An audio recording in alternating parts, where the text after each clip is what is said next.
Sure, writing a story of 18,000 characters will result in a very long narrative.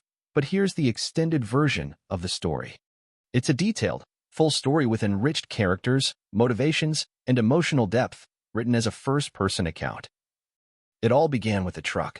Not just any truck, mind you, but an old Ford F-350.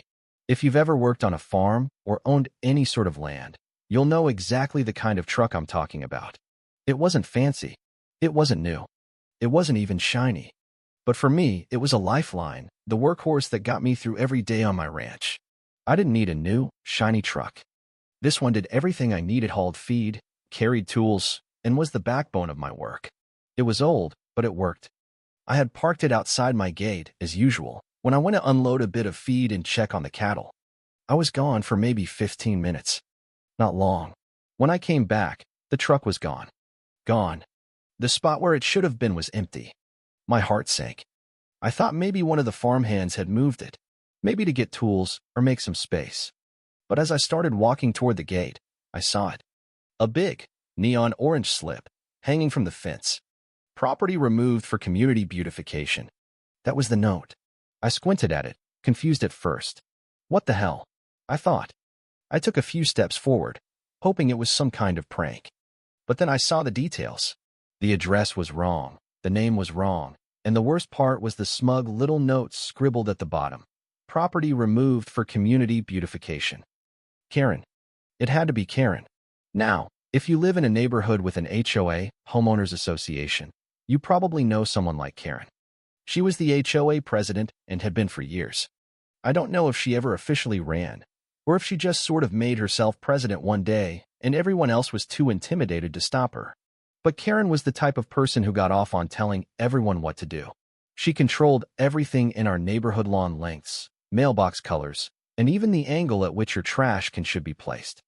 I've heard her call up neighbors to report them for leaving their garage door open too long, or for letting their kids play outside.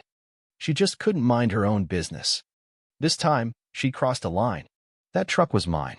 It wasn't in a designated HOA zone, it wasn't obstructing anyone's property, and it certainly wasn't hurting anything.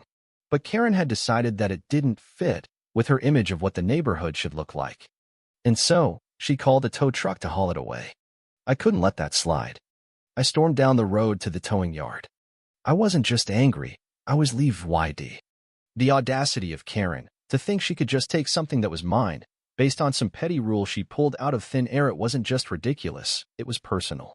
I pulled up to Rusty's Recovery, the local towing company that had, apparently, been at Karen's beck and call for years. I walked in, and there was Rusty himself, sitting behind a desk that looked like it had seen better days. His office smelled like old coffee and gasoline. I didn't waste time on pleasantries. Rusty, my truck got towed, and I know who called it in. He barely looked up from his paperwork. Yeah, Karen called it in yesterday. What can I do for you? I threw the towing slip on the counter in front of him. You know this is illegal, right? He picked it up lazily, glanced at it, and shrugged. Not my job to worry about all that. I just haul him. Where is it? I asked, trying to stay calm. I wasn't here for a fight with him. I wanted answers from Karen, not Rusty. Rusty just gave a grunt. You want it back? Gotta pay the fees. We don't run a charity here. That was when it hit me. I wasn't just getting my truck back. I was going to make sure Karen couldn't do this to anyone else. It wasn't just about the truck, Anna Maria, it was about power. And if there was one thing I hated, it was people abusing power. I thought about it for a second. I had a good connection with a guy named Ethan from my old farming days. He owed me a favor. A big one. So I made a few calls. The next day, I owned Rusty's Recovery Towing. Now, you're probably thinking, what? You bought the towing company. Yeah, that's right. It wasn't even a decision I had to think about for long. Rusty had been wanting to sell the company for a while, and all it took was a few calls, a check, and suddenly, I was the proud new owner of the very company that Karen had been using to harass the neighborhood for years. I wasn't done, though. I didn't just want my truck back, I wanted to take Karen down. So I waited. I let her make her move. 2 days later, it happened. Karen parked her fancy Mercedes right across a fire lane in front of the HOA clubhouse. That was it. I had enough. I called in a tow truck. Same driver, same crew, Same company that she thought she owned. This time, it was her turn. We hauled her car away, and I made sure it was done legally. Every paper was in order. Every detail was perfect. It was done by the book. Karen didn't take it well. I watched her run out of her house, her arms flailing, her robe flying behind her like some crazy character in a TV show.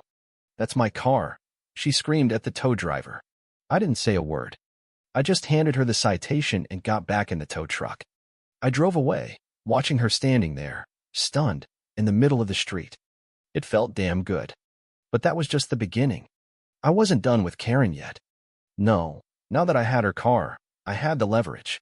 I started looking deeper into the whole situation, checking up on the towing company's records. And that's when I found the real dirt. I started going through the logs, towing orders, phone calls, fax documents.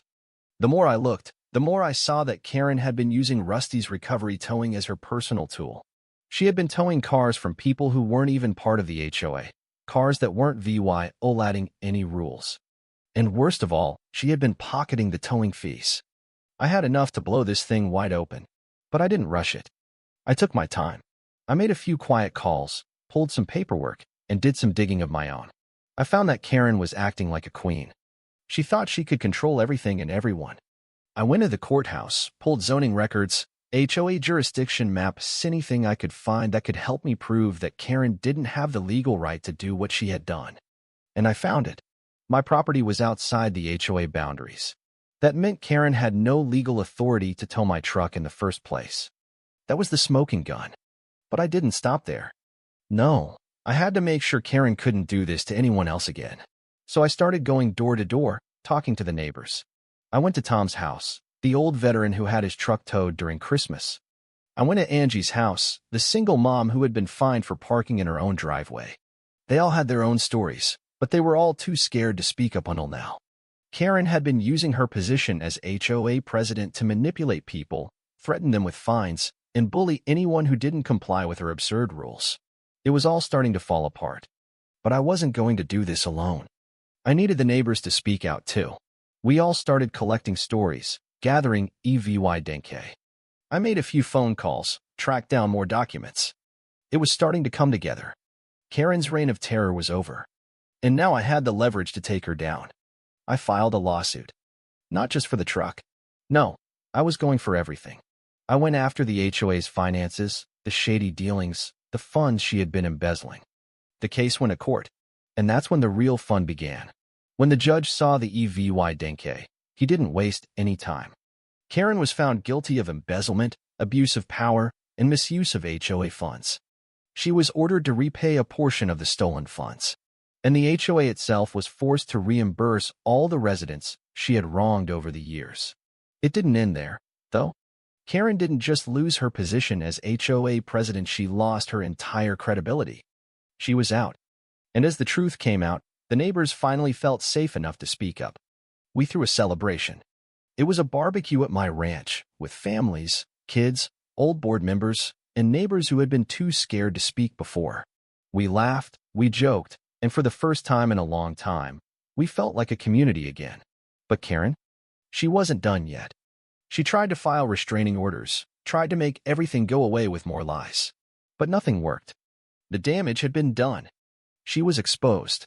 And when everything was over, I stood there, looking at my neighbors, knowing we'd taken back control of our lives. This wasn't about revenge. It was about justice. And when you stand up to people like Karen, when you fight back, you might just find that you have the power all along. Now, I want to hear from you. What do you think? Was I right to take things this far? Or should I have let Karen off the hook? Let me know in the comments below. Share your stories of standing up against bullies in your life. And don't forget to like, share, and subscribe for more stories like this. Thanks for listening.